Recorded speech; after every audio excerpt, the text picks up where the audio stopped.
Selamat malam, Bapak Ibu dan saudara-saudara terkasih, berkah dalam. Hari ini kita akan memulai pertemuan yang keempat PKSN. Nanti akan dipandu oleh Romo Albertus Sri Kurniawan dari Solo. Nah, kita sudah melewati pertemuan pertama, pertemuan kedua, dan pertemuan ketiga. Ini yang pertemuan terakhir.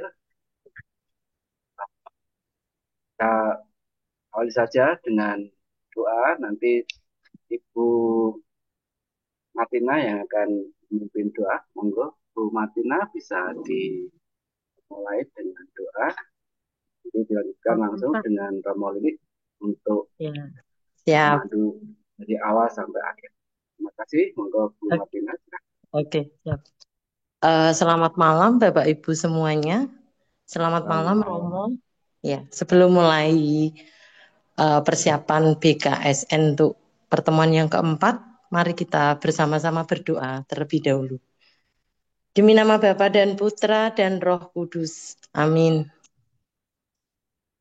Selamat malam, Tuhan Yesus. Selamat malam, Roh Kudus. Terima kasih atas segala rahmat, kebaikan, sukacita yang Tuhan berikan kepada kami hari ini. Kami bersyukur karena hari ini kami bersama Romo dapat kembali mengikuti persiapan BKSN yang keempat. Tuhan, kami percaya hari ini Tuhan hadir di tengah-tengah kami. Biarlah kami, para peserta BKSN yang keempat ini, mempersiapkan diri dengan baik, sehingga persiapan yang disampaikan oleh Romo ini dapat kami telaah dengan baik juga. Tuhan, biarlah dari awal hingga akhir ini Tuhan Yesus tetap bersama-sama kami. Tuhan beri sukacita, Tuhan jaga kami, supaya kami dapat mempersiapkan diri dengan baik. Tuhan, biarlah kami selalu ada bersama-sama malam hari ini. Demi Kristus Tuhan kami. Demi nama Bapa dan Putra dan Roh Kudus. Amin. Sudah Baik, Pak, monggo. terima kasih. Sudah Romo. Ya. Martina, terima kasih banyak. Monggo, Romo. Uh, Waktu dan seluruhnya kami serahkan ke Romo Albertus Kurniawan. Tersebut. Baik, Bapak Ibu, saudara-saudari yang terkasih, pada malam hari ini kita akan bersama-sama mendalami materi pertemuan BKSN yang keempat atau yang terakhir. Maka di awal ini saya akan membagikan dahulu ya bahan yang sudah disiapkan. Sudah terlihat, Ge? Ampun, Ampun, Romo. Baik, ampun Romo. karena yang terakhir ya ini ya, mungkin beberapa hal-hal penting itu sudah disampaikan oleh romo-romo sebelumnya. Maka pada bagian ini, saya hanya akan memberikan pendasaran dua hal. Yang pertama, tentang posisi kitab nabi-nabi. Ini memang tidak ada di bahan BKS yang kita terima, tetapi saya akan mencoba menggali ini sebagai masukan bagi kita semua, supaya kita itu juga punya gambaran di mana toh letak kitab nabi-nabi dalam tradisi kita, Kristiani maupun tradisi Yahudi. Lalu poin yang kedua, kita akan mendalami tentang materi yang keempat dari kitab Maleaki, ajakan pembaruan dengan Allah. Ini dua hal yang nanti akan kita dalami bersama. Yang pertama, sekedar sebagai pengetahuan bersama ya untuk kita, ternyata tradisi Ibrani dan Kristiani itu menempatkan kitab nabi-nabi berada di tempat yang berbeda. Jadi kalau kita mungkin melihat teks kitab nabi-nabi yang kita miliki, itu ternyata ada perbedaan penempatan baik dari tradisi Ibrani maupun tradisi Kristiani, Alkitab yang kita terima. di mana kitab nabi-nabi ini posisinya mengalami perubahan. Mungkin ada yang baru tahu ya, kalau nabi-nabi itu ternyata berbeda penempatannya dengan kitab Ibrani, maka ini akan saya tampilkan di sini. Nah, lalu dari perbedaan penempatan ini kita bisa bertanya, apakah perbedaan penempatan ini mempunyai makna tertentu? Ya, kan konon katanya Perjanjian Lama itu kan adalah kitab sucinya orang Yahudi, orang Ibrani. Dan ternyata ketika gereja itu mengambil kitab sucinya orang Yahudi, itu tidak hanya mengambil tetapi juga memodifikasi.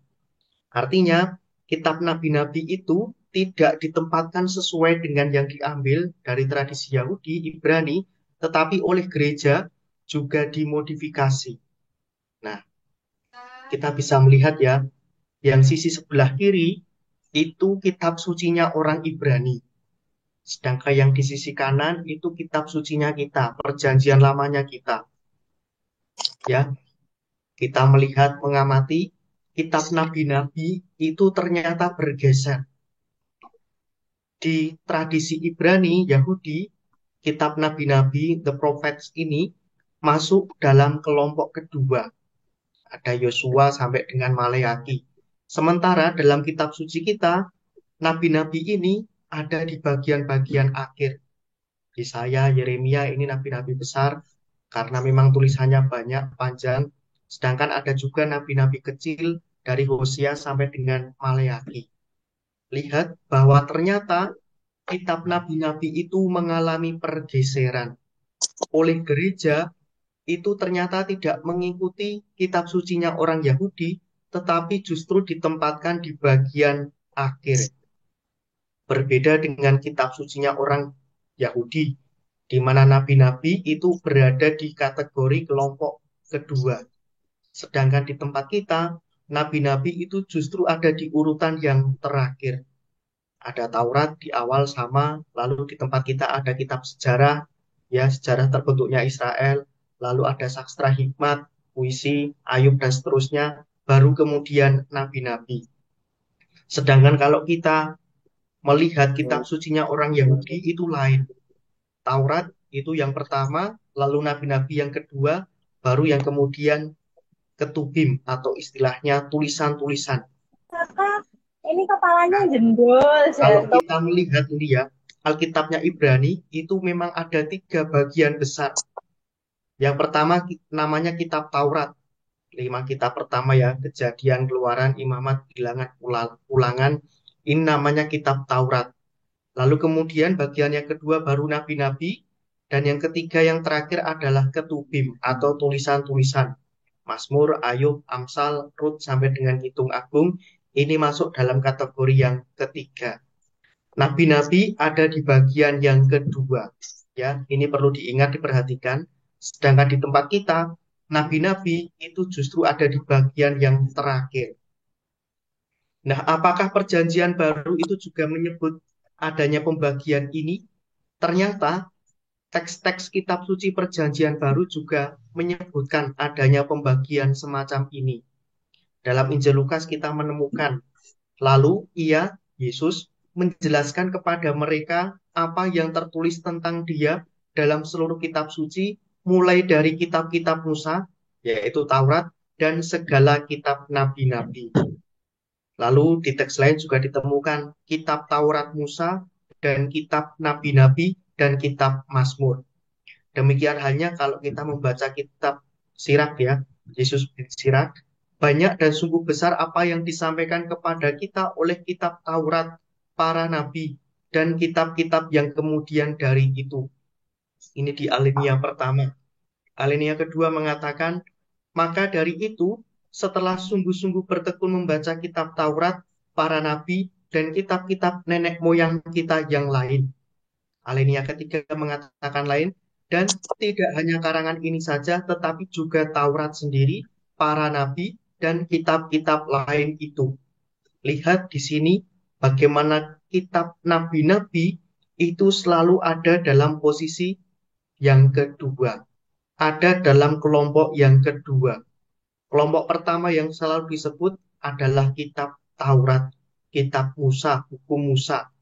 Lalu kelompok yang kedua barulah kitab nabi-nabi, dan yang ketiga adalah tulisan-tulisan yang lain. Ada Mazmur dan sebagainya tadi.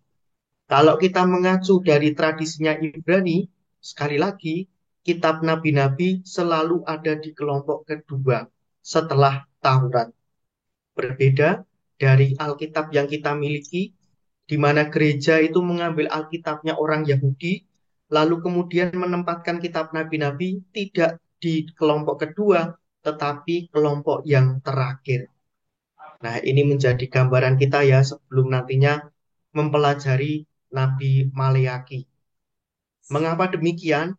Kita perlu melihat ya, dalam penutup Taurat, 5 kitab pertama tadi, itu kisah yang terakhir adalah kisah kematian Musa. Dan ini terdapat di kitab Ulangan sebagai bagian terakhir dari Taurat 5 kitab pertama. Nah, di situ disampaikan bahwa Musa itu nabi terbesar dan ia mendahului nabi-nabi yang lain. Jadi sebelum Zakaria, sebelum ada Maleaki, ada nabi yang terbesar bagi Israel itu adalah Musa.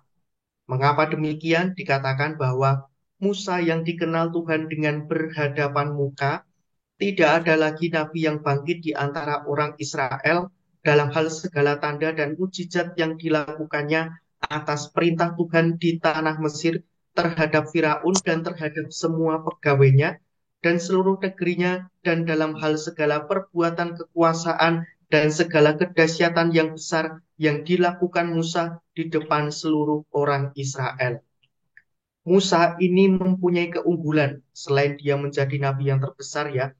Keunggulannya terletak pada hubungannya dengan Yahweh, yaitu hubungannya yang berbentuk langsung, berhadapan muka, tanpa perantara, tanpa lewat mimpi, tanpa lewat WA kalau mungkin sekarang ya, karena hubungannya itu langsung.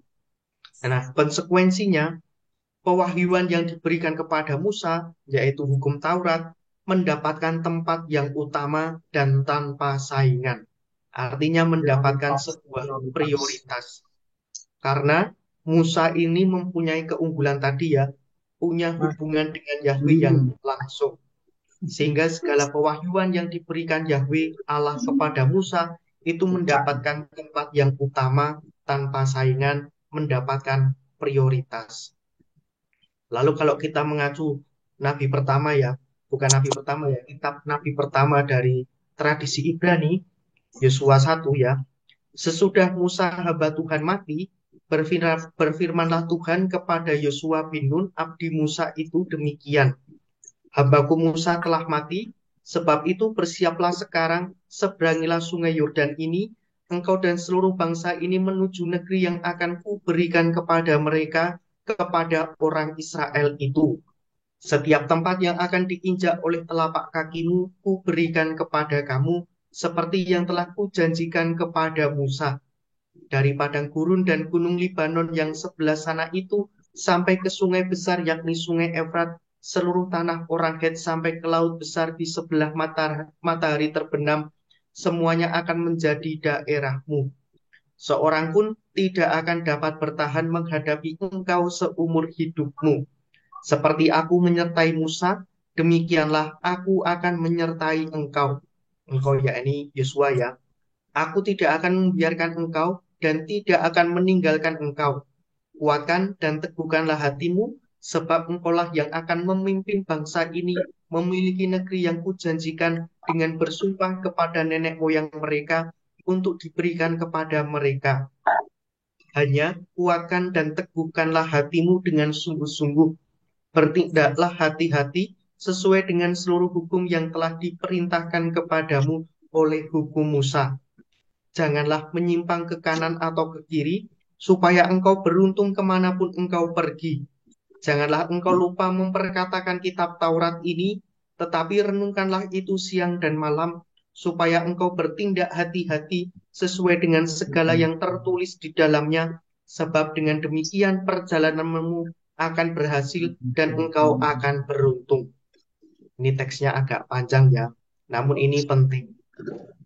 kita melihat di sini, kalau kita berkaca dari tradisi Ibrani ya, Yahudi, kitab Yosua itu membuka rangkaian kitab nabi-nabi. Kalau di tempat kita, Yosua itu justru tergolong kitab sejarah. Tapi tradisi Ibrani itu melihat kitab ini justru membuka rangkaian kitab nabi-nabi.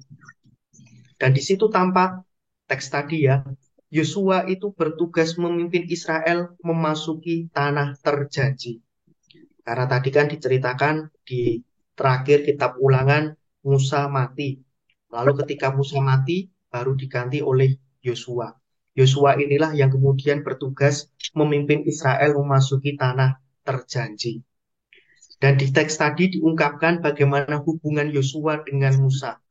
Yosua dengan Musa itu hanya abdi Musa. Sementara hubungan Musa dengan Yahweh itu adalah hamba Yahweh. Yosua ini meneruskan tugas Musa, tetapi tidak mengambil posisi Musa. Dia tidak menjadi hamba Yahweh. Hanya dikatakan Yosua ini menjadi abdi Musa. Meski demikian, ada perbedaan posisi hubungan Yosua dengan Yahweh, Yosua dengan Musa ini, tetap ada kesinambungan di mana Yahweh akan tetap menyertai Yosua seperti ia menyertai Musa. Melalui Yosua lah Yahweh akan memenuhi janji yang diberikannya kepada Musa. Jadi janjinya itu memang diberikan kepada Musa, tetapi nantinya yang akan menikmati itu justru Yosua. Lalu keberhasilan Yosua ini justru bergantung pula pada kesetiaannya pada hukum Musa, hukum Taurat. Maka sejak itulah hukum Taurat menjadi kriteria mengukur sikap bangsa Israel. Ini teksnya demikian ya. Teks kitab nabi-nabi pertama yang ada dalam tradisi Ibrani. Ada hubungan Musa dengan Yahweh, lalu hubungan Yosua dengan Musa. Yosua itu tidak mengambil posisinya Musa, tetapi ia hanya meneruskan. Lalu Yahweh sendiri juga tetap menyertai Yosua seperti hanya ia menyertai Musa. Lalu kepada Yosua, Yahweh berpesan agar ia bertindak hati-hati sesuai dengan seluruh hukum yang telah diperintahkan kepadamu oleh hambaku Musa, yaitu Taurat. Maka sejak saat itulah Taurat itu menjadi kriteria mengukur sikap bangsa Israel. Ini memang agak rumit, tapi penting sebagai pengetahuan kita bersama. Lalu kalau kita melihat Maleaki ya, sebagai teks kumpulan nabi-nabi yang terakhir dari tradisi Ibrani maupun tradisinya kita, di sana ditekankan lagi pentingnya untuk mengingat Taurat. Ditekankan ya, ingatlah kepada Taurat yang telah kuperintahkan kepada Musa hambaku di Gunung Horeb untuk disampaikan kepada seluruh Israel, yakni ketetapan-ketetapan dan hukum-hukum. Lihat bagaimana Maleaki sebagai kitab nabi-nabi yang terakhir itu menekankan kembali pentingnya hukum Taurat yang telah diberikan Allah kepada Musa. Maka dari sini sebenarnya kalau kita mengacu tradisinya orang Yahudi, tampak bagaimana kitab nabi-nabi mulai dari Yosua sampai dengan Maleaki itu menjadi usaha untuk kembali mengingat hukum Taurat. Seluruh kitab nabi-nabi adalah usaha mengaktualisasikan hukum Taurat dalam segala situasi dan membuat hukum tetap hidup di Israel di segala zaman. Dari sejak Yosua sebagai kitab nabi-nabi yang pertama ya dari tradisi Ibrani sampai dengan Maleaki, teks-teks akhir Maleaki itu sebenarnya adalah usaha untuk mengingat kembali hukum Taurat. Mengapa ini penting? Karena ini adalah pewahyuan Allah yang diberikan kepada Musa. Nah, dari sini kesimpulannya kita bisa melihat mengapa penempatannya ini berbeda, sebab kalau kita mengacu tradisi Yahudi, para nabi itu selalu mengacu masa lalu yaitu hukum Taurat. Maka penempatannya ada di posisi yang kedua. Ada kesinambungan antara kitab sejarah, yang bagi kita sejarah tadi ya, dan nabi-nabi, sedangkan dalam tradisi Kristiani itu dipisahkan. Kalau kita melihat sisi yang kanan, nabi-nabi itu terletak di bagian bawah, terpisah, ada sastra hikmat puisi di tengah-tengahnya. Karena kita tidak mempunyai gambaran bahwa nabi-nabi itu selalu mengacu pada masa lalu. Nah, dalam tradisi Kristiani, kitab nabi-nabi berada di bagian akhir perjanjian lama. Mengapa demikian? Karena ini memudahkan penafsiran Kristen bahwa pewartaan para nabi itu justru menunjuk masa depan. Pewartaan para nabi itu selalu menubuatkan Yesus. Maka kalau ada yang bertanya kenapa nabi-nabi, kitab nabi-nabi dari tradisi Ibrani maupun Kristiani itu berbeda, nah jawabannya demikian. Kitab nabi-nabi dari tradisi Yahudi diletakkan di bagian kedua karena memang mengacu pada masa lalu yaitu hukum Taurat. Sedangkan dalam tradisi kita Kristiani, kitab nabi-nabi ada di bagian paling akhir perjanjian lama karena ini memudahkan penafsiran kita bahwa pewartaan para nabi itu menunjuk pada masa depan yaitu pada diri Yesus. Itulah sebabnya mengapa gereja itu memodifikasi tidak hanya sekedar mengambil kitab sucinya orang Yahudi, tetapi ada sedikit perubahan di sana terlebih dalam penempatan kitab nabi-nabi. Dan bagaimana sikap gereja? Gereja mengakui teks-teks perjanjian lama itu memiliki makna ganda, makna yang double, yaitu menunjuk situasi historis konkret saat itu dan menunjuk masa depan. Jadi gereja melihat teks-teks perjanjian lama yang dimiliki sekarang itu punya makna double, makna ganda, di mana teks-teks itu mau menunjuk situasi historis saat itu, terlebih yang dihadapi oleh para nabi, tetapi di sisi lain, teks-teks yang menunjuk situasi historis masa itu juga menunjuk ke saat yang akan datang, yaitu kehadiran Yesus. Ini poin pertama, Bapak Ibu, yang saya sampaikan pada bagian ini terkait dengan pentingnya kitab nabi-nabi. Kalau kita menggunakan kacamata orang Yahudi, kitab nabi-nabi ini menjadi penting karena mengacu pada masa lalu yaitu hukum Taurat. Tetapi kalau kita melihat dengan kacamata orang Kristiani, kitab nabi-nabi ini justru menunjuk ke masa depan yaitu Yesus. Nah, dua kacamata ini nanti akan kita lihat bersama untuk mencoba melihat memahami kitab Maleaki yang menjadi bahan permenungan BKSN yang keempat ini.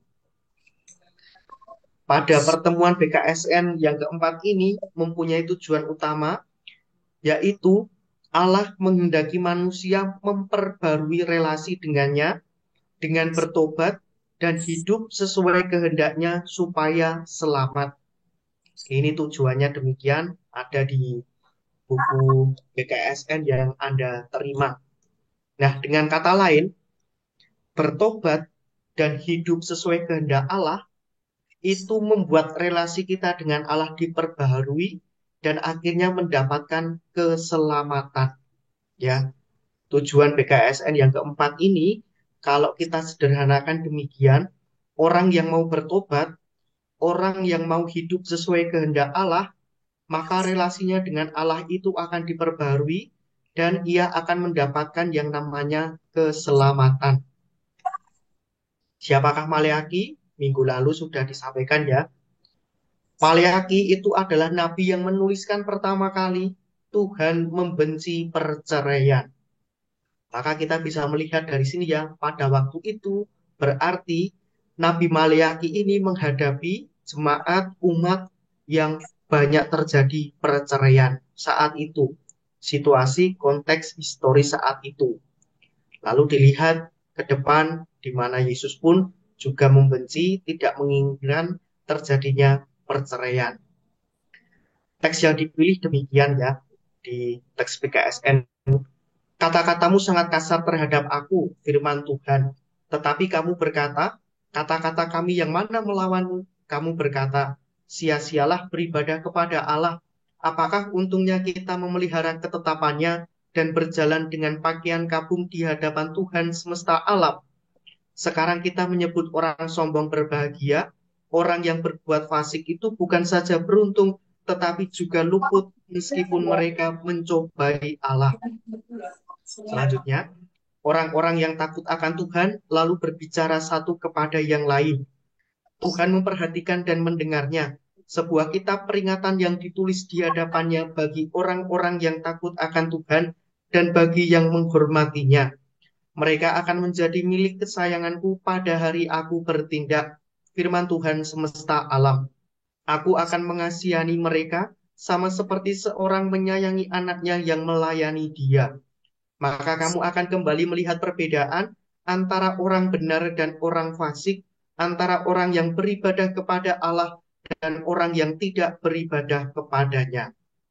Ini teks permenungan yang ditawarkan dalam pertemuan PKSN yang keempat ini. Nah, untuk memahami teks ini, saya mengajak Anda untuk mengingat kembali kisah Ayub dan Dismas. Ya, mungkin masih ingat atau sekedar masih sedikit ingat ya. Ayub itu adalah orang yang taat, orang yang tergolong baik hidupnya. Tetapi apa yang dialami oleh Ayub, hidupnya justru mengalami penderitaan. Ya toh, ia sakit, lalu ternaknya, hewan ternaknya mati, dan seterusnya. Padahal dia ini adalah orang yang baik, orang yang taat beribadah, orang yang rajin berdoa, tetapi justru hidupnya menderita. Ini Ayub. Lalu kisah lain kita temukan dalam diri penjahat yang disalib bersama dengan Yesus. Ini kitab suci yang tidak masuk dalam kanon kita, nama salah satu penjahat itu konon katanya adalah Dismas. Ada dua atau itu penjahat disalib Yesus di kanan kiri Yesus, Dismas dan Gestas atau siapa itu, saya lupa ya. Santo Dismas adalah salah satu dari dua penjahat yang disalibkan bersama Yesus. Beliau bertobat dan mengikuti Yesus dalam detik-detik terakhir hidupnya. Santo Dismas dianggap sebagai teladan bagi mereka yang mau bertobat. Selain itu, beliau juga menjadi santo pelindung bagi mereka yang akan dihukum mati. Lihat di sini, kita bisa menemukan ada dua perbedaan. Yang satu, Ayub ini adalah orang yang baik, orang yang taat, tetapi justru hidupnya penuh penderitaan. Di sisi lain, Dismas ini adalah seorang penjahat, hidupnya tidak karu-karuan, ia disalib bersama Yesus, tetapi akhirnya dia hidupnya enak. Ya toh, sudah di dunia menikmati banyak hal, hidupnya tidak karu-karuan, tetapi rasa-rasanya enak menjadi Dismas ini. Sedangkan Ayub sebaliknya. Dan demikian halnya situasi yang dihadapi oleh Nabi Maleaki ini ya, di mana jemaat yang dihadapi oleh Maleaki, orang Yahudi itu mereka tidak mempedulikan kehendak Allah. Mengapa? Ya muncul gambaran seperti ini tadi ya. Tadi sampaikan, sia-sia beribadah kepada Allah. Apa untungnya kita memelihara ketetapannya? Orang sombong bahagia, orang berbuat fasik, berbuat jahat, bukan saja beruntung, tetapi juga luput meskipun mereka mencobai Allah. Mereka merasa sia-sia, sudah taat, sudah hidup baik di hadapan Allah, tetapi hidupnya justru tidak sejahtera. Sedangkan orang fasik, orang yang jahat, orang yang mungkin tidak taat beribadah, justru hidupnya biasa-biasa saja. Hidupnya mungkin tampak baik-baik saja. Dan hal semacam ini kiranya juga terjadi di lingkup kita ya. Mungkin Anda merasa sudah rajin berdoa, rajin ikut ekaristi tiap hari, tiap minggu, sudah aktif kegiatan di gereja, pelayanan di gereja, di masyarakat, tetapi apa yang terjadi? Mungkin usahanya bangkrut, mungkin sudah tiap hari ke gereja, anaknya malah nikah di KUA, nikah ikut agama lain, Atau mungkin sudah taat beribadah tetapi keluarga justru cekcok. Atau sama seperti Ayub, sudah taat kepada Allah tetapi anak kerabat meninggal. Ini juga terjadi di tempat kita. Kita merasa sudah melakukan hal-hal yang baik, sudah mengabdi dengan Allah dengan setia, tetapi apa yang kita dapatkan justru sebaliknya. Sementara di sisi lain, ada orang yang malas-malas, ada orang yang mungkin bagi kita terasa terkesan gilang-giling ya, pergi ke sana sini, tidak pernah aktif kegiatan di lingkungan, di paroki, tidak mau berbagi atau mungkin korupsi, tetapi hidupnya justru tampak baik-baik saja. Bisnis pekerjaannya tetap lancar, keluarganya justru harmonis, tubuhnya sehat, umurnya panjang, dan seterusnya.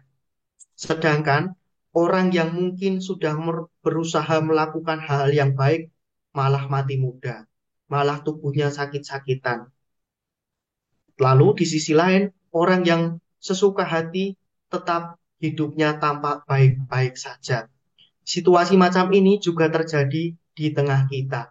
Tidak hanya di tengah jemaat Malayaki saat itu, tetapi bagi kita hal semacam ini juga masih terjadi. Kadang kita juga mungkin merasa iri, sudah setiap hari ke gereja, tetapi mencari pekerjaan tidak segera diberi. Sedangkan ada mungkin tetangga tidak pernah ke gereja, sekali mendaftar pekerjaan langsung diterima. Kita lalu menjadi bertanya ini ya, di manakah keadilan Allah? Apakah Allah itu adalah Allah yang adil?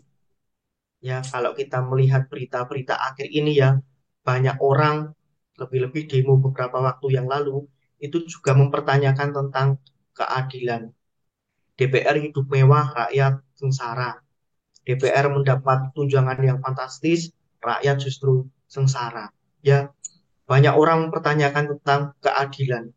Biarlah cintaku yang kandas, asalkan jangan keadilan yang kau tindas. Jika bukan untuk keadilan, lebih baik aku rebahan. Cukup atiku wae sing ambyar, negaraku ojo. Banyak orang itu mempertanyakan juga tentang keadilan. Kita kadang juga mungkin merasa tidak adil. Allah itu tidak adil. Sudah berbuat yang baik-baik, yang taat-taat, yang patuh-patuh, tetapi yang kita dapatkan justru sebaliknya. Sementara orang yang tidak taat, tidak patuh, justru hidupnya baik-baik saja. Hidupnya tetap tampak sejahtera. Nah, apa toh maunya Allah? Allah itu tidak ingin orang yang setia padanya menderita. Ya, perlu diingat, Allah tidak menginginkan orang yang telah setia kepadanya mengalami penderitaan. Ayub juga demikian ya. Meski hidupnya itu tampak melarat, tampak nelongso gitu ya. Tapi pada bagian akhir kehidupannya, ia juga tidak mengalami penderitaan sepenuhnya. Sebab Allah tidak menginginkan orang yang setia padanya menderita. Maka kalau Anda sudah merasa diri setia pada Allah, yakin bahwa Allah itu tidak menginginkan Anda yang telah setia padanya itu mengalami penderitaan. Dan yang kedua, kesetiaan kita pada Allah saat ini itu juga akan menentukan bagaimana nasib kita di kehidupan yang akan mendatang. Ya, ini juga penting ya. Ketika kita setia pada Allah saat ini, itu mempunyai konsekuensi pada kehidupan yang akan datang, keselamatan nantinya. Maka dari sini, saya menawarkan dua hal. Yang pertama, ajakan Nabi Malyaki ini mengajak kita untuk bercermin. Orang ketika bercermin, yang ia lihat pasti dirinya sendiri. Anda kalau bercermin, mengaca di depan cermin, yang Anda lihat adalah pantulan gambaran diri Anda sendiri. Demikian halnya, mari kita menjadikan yang namanya hukum, yang namanya aturan, itu untuk menilai diri sendiri, bukan menilai orang lain. Maka kita menjadikan hukum aturan itu seperti cermin. Misalnya, ada aturan orang Katolik, apes-apese, ke gereja itu seminggu sekali di hari Minggu. Nah, mari kita tempatkan hukum aturan macam ini sebagai cermin untuk diri kita sendiri. Apakah sudah kita ke gereja seminggu sekali di hari Minggu? Tidak menjadikannya sebagai ukuran yang justru untuk mengukur orang lain. Aku sudah seminggu, setiap minggu ke gereja, orang lain belum. Maka dalam hal ini kita tidak menjadikan hukum aturan itu seperti cermin, tetapi sebagai takaran yang kita ukurkan pada orang lain. Ini menjadi tidak benar, kurang tepat. Dan jemaat Maleakhi pun ini memperlakukan hukum aturan itu seperti hanya ketika mereka mengukurkannya pada orang lain. Sia-sia beribadah kepada Allah, apa untungnya kita memelihara ketetapannya? Orang sombong bahagia, orang fasik bukan saja beruntung, luput meskipun mereka mencobai Allah. Mereka tidak menjadikan hukum aturan sebagai cermin untuk melihat mengukur diri mereka sendiri, tetapi justru untuk mengukur melihat orang lain. Nah, ini kita perlu hati-hati. Yang kedua, kita diajak juga untuk mau bersyukur. Mensyukuri setiap berkat Allah apapun itu. Dan cara paling mudah untuk mudah bersyukur itu banyak-banyaklah menengok ke bawah. Misalnya ya, Anda mempunyai mobil yang di tengah mobil Kijang Toyota yang lama ini. Lalu ketika Anda pergi ke gereja, mungkin Anda merasa ada tetangga umat lain, wah nampaknya lebih enak kalau menaiki mobil Toyota Alphard. Lebih lebih enak, fasilitas lebih lengkap dan seterusnya.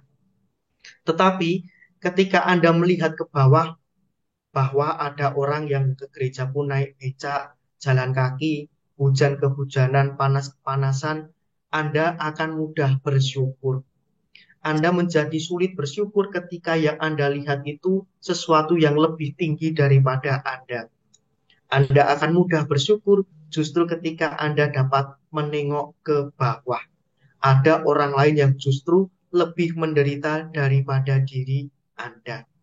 Maka ketika Maleakhi mengatakan Tuhan memperhatikan dan mendengarnya, mereka akan menjadi milik kesayanganku pada hari aku bertindak, kita juga diajak untuk mengingat segala berkat yang telah Tuhan berikan kepada kita, apapun itu. Mungkin berkatnya ada yang banyak, ada yang cukup, ada yang kurang, tetapi Tuhan selalu memperhatikan dan mendengarnya. Terlebih orang-orang yang setia kepadanya. Maka ajakan Maleakhi ini paling tidak kita bisa merenungkan dua hal. Yang pertama tentang bagaimana kita selama ini menjadikan hukum aturan itu seperti cermin. Dan yang kedua untuk melihat segala bentuk berkat yang telah kita terima dari Tuhan. Dan dari situ ketika kita sudah mampu menemukan berkat-berkat Tuhan, kita mampu mensyukurinya. Nah, ini ada sebuah lagu kita supaya tidak bosan ya.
Nah, lagu tadi mungkin juga membingkai ya seluruh pembicaraan kita pada malam hari ini. Dan kalau kita melihat tadi ya, ketika gereja itu mengakui teks-teks perjanjian lama memiliki makna ganda, menunjuk situasi historis saat itu, dan menunjuk masa depan, maka di sini tampak bagaimana pewartaan Nabi, terlebih Nabi Maleakhi ini, kalau kita melihat dari kacamatanya orang Ibrani, Yahudi, itu mengajak mereka, Israel, kembali setia kepada hukum Taurat. Ya. Lalu kalau kita membaca dengan kacamata orang Kristiani, kita ya, itu mengajak kita kembali setia kepada Yesus. Mengapa? Dalam teks Matius dikatakan, janganlah kamu menyangka bahwa aku datang untuk meniadakan hukum Taurat atau kitab para nabi. Aku datang bukan untuk meniadakannya, melainkan untuk menggenapinya. Maka Maleaki waktu itu memang mengajak Israel kembali setia pada Taurat, pada hukum Taurat, di mana hukum Taurat ini mempunyai tempat yang sentral, tempat yang punya prioritas. Lalu dalam perjanjian baru, orang Kristen itu diajak tidak lagi setia pada Taurat ya, tetapi kembali setia kepada Yesus. Dan apa yang terutama dalam Taurat, Yesus sendiri mengatakan, kasihlah Tuhan Allahmu dengan segenap hatimu dan dengan segenap jiwamu dan dengan segenap akal budimu. Lalu yang kedua, kasihlah sesamamu manusia seperti dirimu sendiri. Yesus sendiri merangkum dari sekian hukum Taurat yang hanya ada dua yang utama, yaitu mengasihi Allah dan mengasihi sesama. Maka Bapak Ibu, kesimpulan yang kita dapatkan dari apa yang kita timba bersama ini, kita melihat adanya kisah hubungan Allah dan manusia dengan segala dinamikanya. Manusia yaitu Israel, kita kenal sebagai bangsa yang tegar tengkuk, kadang setia, kadang tidak. Dan kitab suci sebagai juga dalam arti tertentu buku kesaksian iman, kita juga diajak untuk belajar beriman dari para pendahulu, yakni orang-orang Israel. Meski berliku, meski mereka tegar tengkuk, kadang setia, kadang tidak, pada akhirnya rencana Allah terlaksana. Kita kenal Israel, bagaimana dia kadang setia, kadang tidak, kadang menyembah Yahweh, kadang juga menyembah berhala, menyembah patung-patung, lembu-lembu emas. Pada akhirnya rencana Allah juga tetap terlaksana. Kita juga harus mengakui diri bahwa kadangkala atau mungkin seringkali kita juga jatuh bangun berpegang pada janji Allah. Tidak mudah bagi kita untuk juga berpegang menghidupi apa yang menjadi janji Allah. Rencana janji Allah berjalan menurut kaidahnya tanpa intervensi campur tangan manusia. Bagaimanapun, kita tidak dapat mengatur bagaimana rencana Allah itu bekerja dalam diri kita. Mungkin rencana Allah juga bekerja pada orang-orang yang mungkin bagi kita itu tampak menjengkelkan, bagi kita mungkin ada dalam kategori tidak baik, tetapi entah bagaimana caranya, rencana Allah juga dapat terpenuhi lewat orang-orang yang demikian. Maka kurang lebih ini Bapak Ibu yang dapat saya sampaikan dalam pengantar atau materi BKS ini. Kalau ada pertanyaan, saya persilahkan.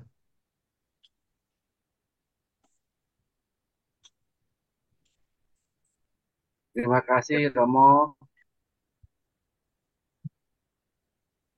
Mungkin dari bapak-bapak, ibu-ibu, dari peserta mau bertanya nih, apa yang sudah dengarkan berapa materi yang sudah disampaikan oleh Romo Li. Monggo Bapak Ibu kalau ada yang mau tanya, silakan.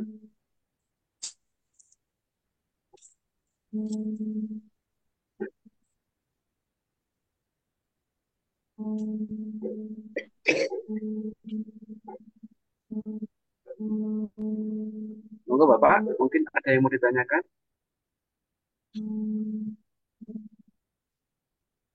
Pak Sugianto, mungkin ada yang ditanyakan Pak Sugianto?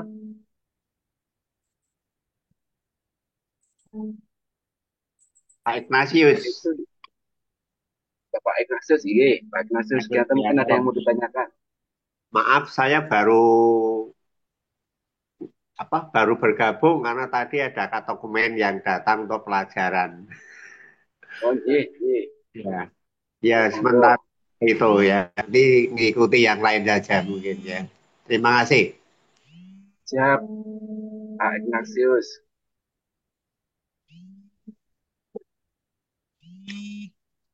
Pak Ibu, yang lain mungkin ada yang mau ditanyakan ke Romo Lili terkait dengan materi BKSN untuk sesi yang keempat ini, relasi dengan Allah, seperti yang tadi kita dengarkan bersama.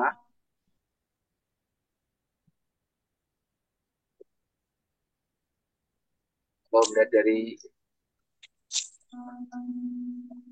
perbaruan, perbarui relasi dengannya itu ya, Mo, ya. Jadi, harus ada pertobatan ya, Mo. Raisa, Tanpa pertobatan, apa sistem ya, jenengan dipindah ini? ya Bu Sri, Apa ada yang iya? mau disampaikan? Pakai mungkin. Bagi budget ya, Bu Sri, ada yang bisa disampaikan? Itu juga suara tetap kan bisa. Selamat malam Pak Ignatius.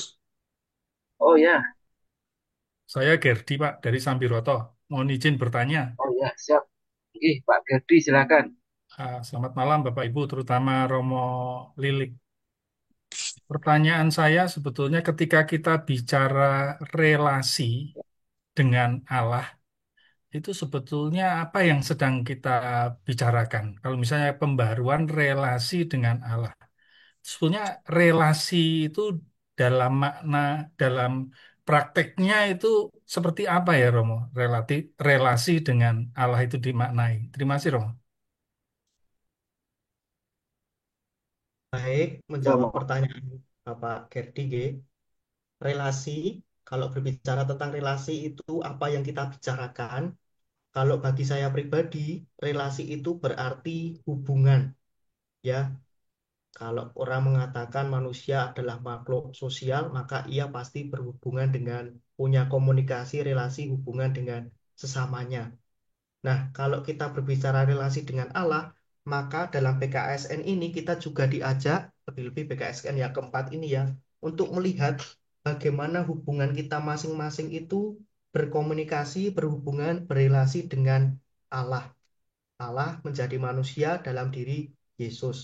Nah, bagaimana relasi-relasi selama ini kita bangun dengan Yesus? Apakah relasinya ya datang ketika hanya ingat, ketika mungkin datang ketika ada masalah yang berat, ada kegagalan yang begitu hebat, lalu baru ingat Tuhan, atau mungkin di tengah kesibukan kita, kita masih punya waktu-waktu tertentu untuk berdoa, untuk ikut-ikut kegiatan di gereja.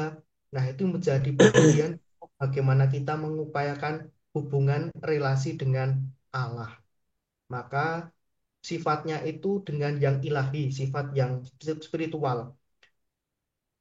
Jadi hubungan melihat bagaimana hubungan pribadi saya dengan Allah. Kalau yang sebelumnya kan ada saya dengan diri saya dengan sesama, saya dengan keluarga, dan yang terakhir ini adalah hubungan saya dengan Allah itu seperti apa. Hmm. Jadi kalau menurut Romo relasi yang benar dengan Allah itu seperti apa Romo? Kalau relasi yang benar, kalau kita mengacu dari tujuan BKSN yang keempat ini adalah relasi orang yang mau bertobat dan yang kedua orang yang mau hidup sesuai kehendak Allah. Hmm. Jadi yang ingin disasar, yang ditawarkan dari LBI itu jemaat umat Katolik diajak untuk mau mengalami pertobatan dan mau hidup dalam kehendak Allah. Hmm. Dan kita melihat ya banyak tokoh-tokoh gereja itu kan adalah orang-orang yang mau bertobat. Paulus, Petrus, tadi ada Dismas. Itu kan mereka ya mungkin bagi kita orang-orang duniawi ini melihat mereka bukan orang yang baik-baik saja. Tetapi mereka mau bertobat. Mereka mau hidup sesuai kehendak Allah. Dan disitulah relasi mereka dengan Allah itu diperbarui. Nah, kurang lebih begitu, Bapak. Oke, terima kasih Romo. Oke.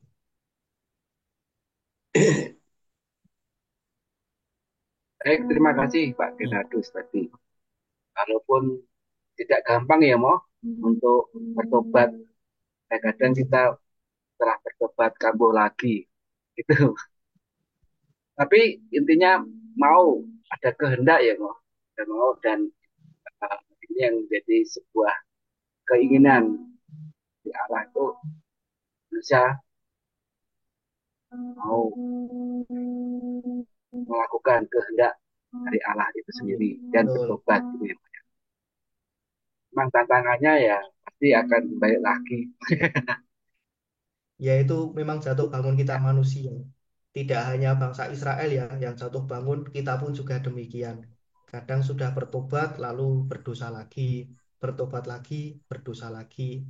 Tetapi paling tidak kehendak untuk mau bertobat itu ada.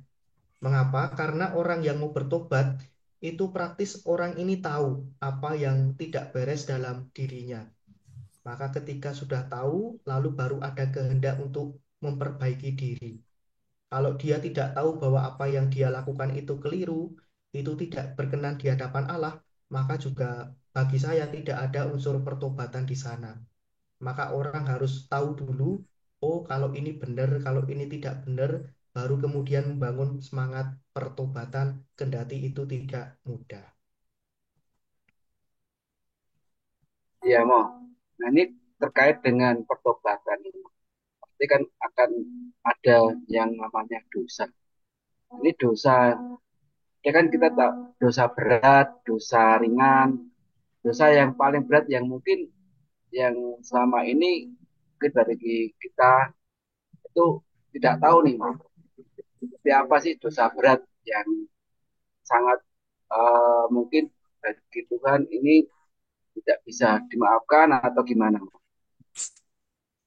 Kalau dosa berat, itu dalam gereja itu ada satu yang tidak bisa diampuni, yaitu dosa menghujat Roh Kudus.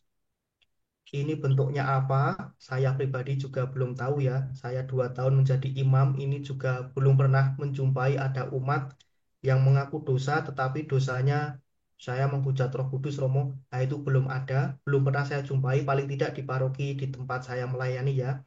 Ini adalah dosa yang tidak bisa diampuni. Selebihnya itu diampuni. Ya, kita tahu Allah kita Allah yang Maha Rahim ya. Maka dosa itu diampuni oleh Allah ketika orang juga mau mengaku dosa. Mau datang, terbuka, mengakui dirinya keliru, salah, bertobat, lalu diampuni oleh Allah. Tetapi yang tidak bisa diampuni, setahu saya itu adalah dosa menghujat Roh Kudus. Nah, ini bentuknya apa? Saya pribadi juga belum mendalami ini ya. Apalagi ini kan di luar materi kita. Mungkin nanti Anda kalau mau lebih mendalami silahkan suan langsung ke Romo Paroki Anda masing-masing. Mungkin mereka akan menjelaskan lebih detail, lebih gamblang mengenai dosa yang tidak bisa diampuni. Baik, terima kasih Romo. Mungkin Bapak Ibu yang mau bertanya nih terkait dengan apa yang sudah kita terima materi pada malam hari ini. Ini ada Izin Mas itu, Tatak nih, izin itu. Mas Tatak. Oh ya, monggo Pak Terima Tatak. kasih Siap. waktunya diberikan sahabat kulik itu yang kami banggakan. Romo, satu yang menarik mungkin saya terlambat untuk menyampaikan mengikutinya ini terlambat. Tapi izinkan karena ini BKSN keempat, antara BKSN 1, 2, 3, 4 kelihatannya perlu disimpulkan. Karena kelihatannya ada langkah-langkah iman, harapan, dan kasih yang perlu disampaikan. Meskipun sebelum kasih tersampai, itu ada pertobatan. Makanya Romo tadi sudah menyinggung juga hal yang sebetulnya bagi kami sering diskusi teman-teman katekis gitu kan gitu. Kalau Yesus menunjuk 12 rasul, 12 rasul itu apa Yesus ada salah satu. Yesus kan tidak salah kan mesti termasuk memilih Yudas Iskariot tidak salah. Tapi yang membedakan mungkin masalah bagaimana yang lainnya juga melakukan salah dan bertobat. Yohanes Iskariot melarikan diri kan gitu. Itu yang kami dengarkan apakah pendapat itu benar atau tidak menjadi suatu pandangan positif bagaimana Tuhan itu pasti tidak akan salah punya rencana bagi kita kan gitu. Yang terakhir mungkin perlu tanyakan juga nyambung pertanyaan dari uh, teman yang terakhir tadi menyampaikan pendapat relasi dan komunikasi. Bagaimana kita sangat dekat dengan rencana Tuhan. Kalau nabi-nabi kan mudah ngomong ya. Kita ngomong-ngomong dengan Tuhan tuh enteng aja gitu loh. Bisa tahu, bisa apa. Kita mungkin dengan meskipun sudah dosa asal diampuni, baptis, terus apa, kadang-kadang kita juga gimana sih langkah yang kita putuskan itu betulnya benar atau tidak, terutama sebagai tugas-tugas itu ngambil putusan ini merugikan orang lain atau tidak, kan gitu mau suatu pilihan bagaimana eh, alat gereja, apakah itu melalui devosi atau apa, itu hal yang mungkin atau meditasi atau bagaimana mungkin apakah itu alat yang benar untuk meninjau kembali dan kita berkomunikasi dengan Tuhan sebelum mengambil putusan. Kiranya mohon apa yang saya sampaikan kalau kurang benar atau salah mohon dibenarkan, kalau tidak bagi ini biar nanti di lingkungan kami berani untuk berinisiasi terhadap hal demikian. Terima kasih yang dapat saya sampaikan. Mohon masukan dari Romo. Terima kasih. Baik, menjawab pertanyaan ini, apa alat yang bisa kita jadikan semacam katakanlah ukuran ya, apa yang kita buat, kita pilih, kita lakukan itu benar atau tidak? Kalau saya pribadi, alat yang bisa kita pakai adalah hati nurani kita. Ya, masing-masing dari kita itu telah diberi anugerah hati nurani. Lalu, di sisi lain, hati nurani yang terdalam itu menjadi bait Allah dalam diri kita.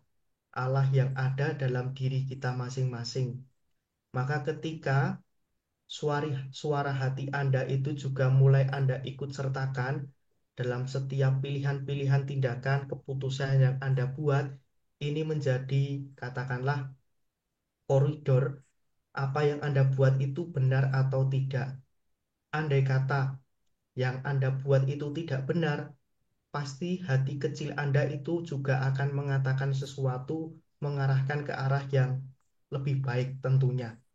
Nah, kadangkala mungkin dalam pertimbangan-pertimbangan keputusan kita, kita itu cenderung menggunakan akal budi kita, pemikiran-pemikiran kita, tanpa memperdulikan suara hati. Maka, ya itu sebabnya ya, keputusan-keputusan kita kadangkala, ya secara logika memang betul, secara pikiran, pemikiran itu memang tepat. Tetapi, kalau kita melibatkan hati nurani, barangkali apa yang kita rencanakan, kita pikir itu boleh jadi tidak sesuai.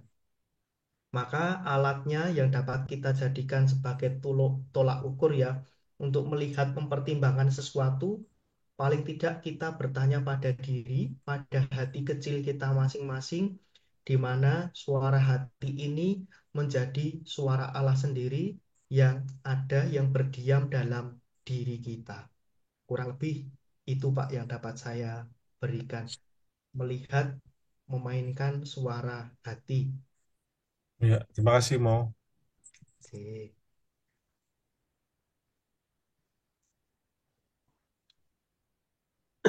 Pak Tatak. Terima kasih.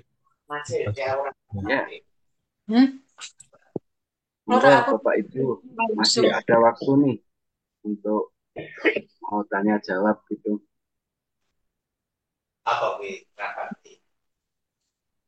pedalaman PKSN. Nganu nggon katedral.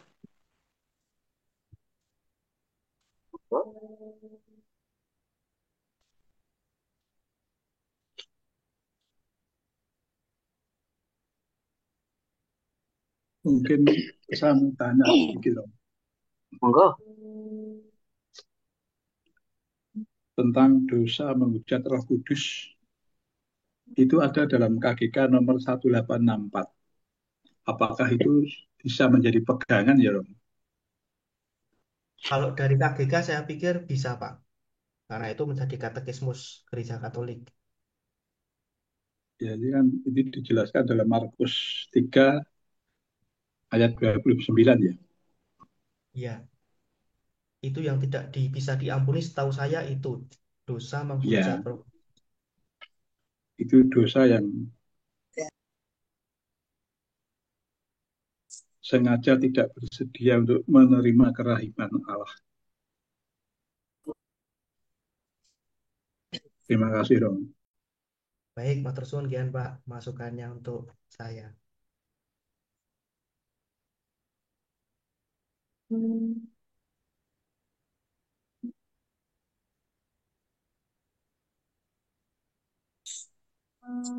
Ini Romo, ada yang mau bertanya ini dari Ungaran. Romo, bisa dijelaskan Santo Dimas yang bertobat dan diampuni saat-saat akhir hidup, padahal selama ini selalu berbuat jahat atau jadi berbuat. Nanti dikaitkan dengan kondisi saat ini, itu gimana, Mas? Ini menarik ya pertanyaannya ya. Kadangkala dalam pembicaraan saya dengan OMK itu juga mereka itu merasa wah nek ngono enak ya tadi Santo Dismas. Masa hidupnya tidak karu-karuan, tetapi di detik-detik akhir kehidupannya ia mau bertobat lalu langsung plung masuk ke Firdaus, ke surga. Nah, kuncinya itu bukan baik buruknya hidup orang, tetapi kalau dalam Santo Dismas ini adalah kehendaknya yang mau bertobat. Di sana, ketika Yesus disalib itu kan ada dua orang penjahat. Yang satunya justru merendahkan, meremehkan, ya Yesus anak Allah itu, tetapi yang satu justru mau bertobat. Nah, inilah poin pertobatan yang juga mau ditawarkan. Nah, persoalannya kadang kalau kita itu kan pengen seperti Dismas mungkin ya hidupnya nggak karu-karuan, tetapi belum tentu ketika sentik-sentik mau mati lalu mau bertobat itu belum tentu kehendak ini muncul. Nah, kebetulan Santo Dismas ini ketika hampir meninggal dia mau bertobat, dan karena pertobatannya inilah dia diampuni, akhirnya boleh memasuki kerajaan surga. Maka juga ketika kita mau bertobat akhirnya kita diampuni dan akan Jadi, diselamatkan. ganti. Berarti ra iso download lo toh. Jadi kayak beruntung ya, Mo. Iya, beruntung ini semasa hidupnya Beruntung sudah ya. itu tapi mau bertobat. Ini tapi juga luar biasa kalau sampai kita dapat sebuah kesempatan seperti itu. Tapi mau masa kita mau berbuat jahat dulu. Jadi Nah, itu sebelum ada betul. kesempatan untuk itu, malah kita kebablasan nih, Mo. Betul. Malah Mungkin bersifat mau tobat. tanya Jadi, tentang dosa yang diampuni dan upah dosa. Apakah antara upah dosa dan dosa yang pengampunan itu bisa dipisahkan, Rom? bisa Seperti dipisahkan. upah dosa itu kan maut. Betul. Tetapi kalau Tuhan selalu mengampuni orang yang berdosa. Jadi antara upah dosa dan pengampunan Tuhan itu apakah bisa dipisahkan gitu loh. Terima kasih. Kayak upah dosa dan pengampunan itu ya bagi saya ini bisa dipisahkan. Karena tadi sudah diketahui bersama ya upah dosa adalah maut, tapi orang yang mau bertobat itu dia justru mendapatkan hidup, mendapatkan keselamatan. Maka dalam ini ada dua hal yang kontras, yang berbeda, maka dalam hal itu bisa dipisahkan.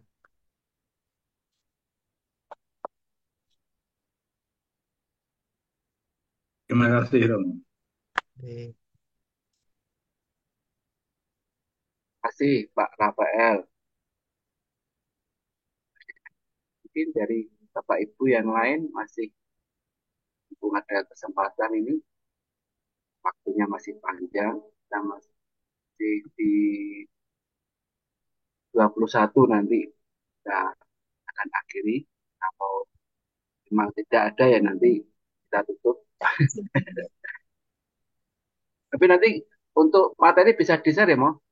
Di Bisa sini atau kita nanti ke Romo Heri nggak apa-apa. atau di sini juga nggak apa-apa Romo, materinya. Oke. Dan ke Romo ini juga nggak apa-apa.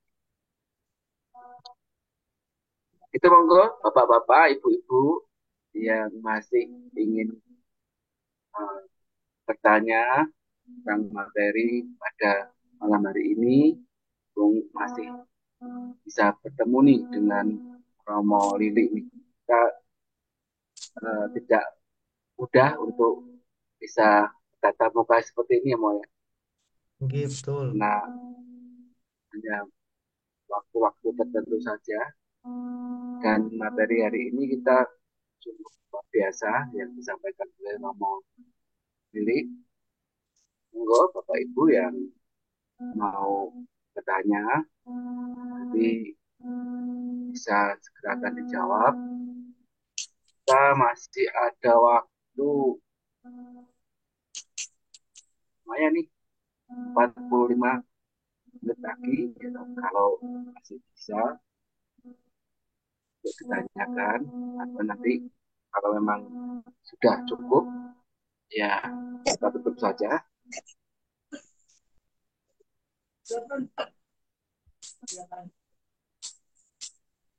Ini untuk materi sudah di share di sini nih, monggo di download aja untuk materinya,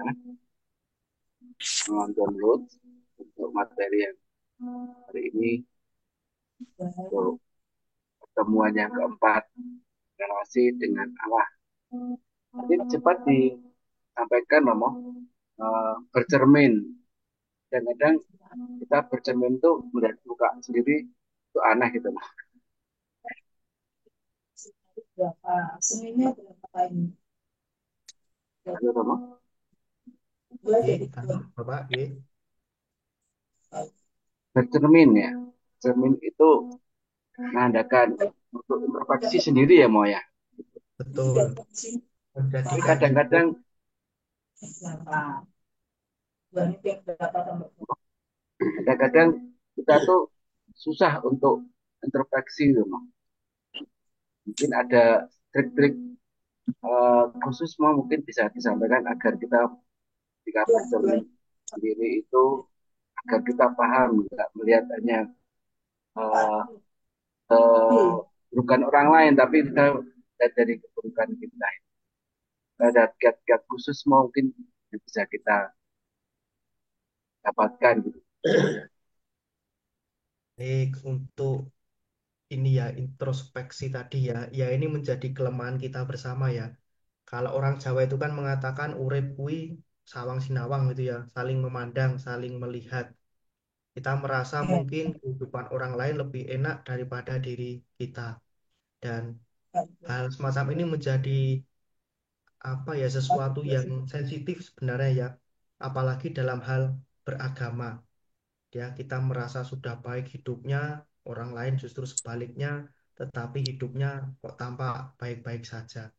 Maka dalam hal itulah Maleakhi juga mengajak umat Israel waktu itu untuk menjadikan hukum itu sebagai cermin, seperti cermin, bukan untuk mengukurkan pada kehidupan orang lain, ini orang ini si A, si B taat, si C tidak, tetapi justru untuk melihat ke dalam diri sendiri.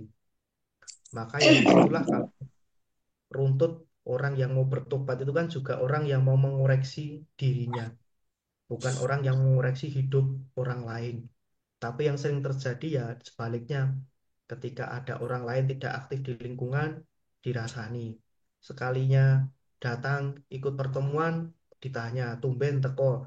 Nah, kita kan juga ya tidak tahu ya kelemahan kita yang semacam ini, tetapi ya mari bersama-sama kita belajar bagaimana mengoreksi diri, bagaimana membangun pertobatan yang selalu dimulai dari diri sendiri.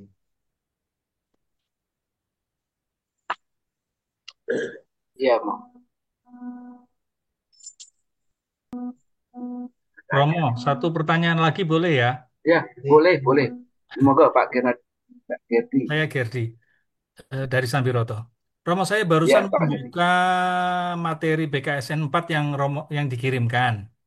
Saya Oke, melihat PowerPoint slide yang terakhir, Romo. oke. Itu menjelaskan apa ya, Romo? Di situ kok ada soal akhir zaman, ada manusia, surga, neraka, dan seterusnya itu. Oh, ini belum saya hapus, Pak. Itu dihapus saja. Itu di luar pembicaraan kita sebenarnya. Oh lah ya. Makanya saya pikir ada hubungannya dengan PKSN ini. Tidak ada ya, Romo? Ada. Itu maaf, tadi belum terhapus itu. Oke. Baik, Romo. Mohon Juga maaf. Cincin. Maaf, itu tadi keluar karena internet saya ganti. Baik, Romo, mungkin Bapak Ibu kira sudah tidak ada pertanyaan lagi.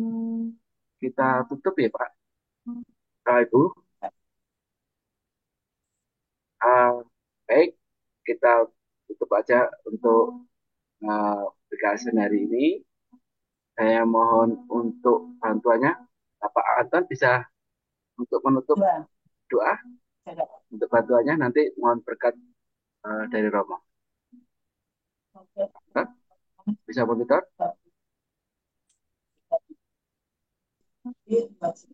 Baik,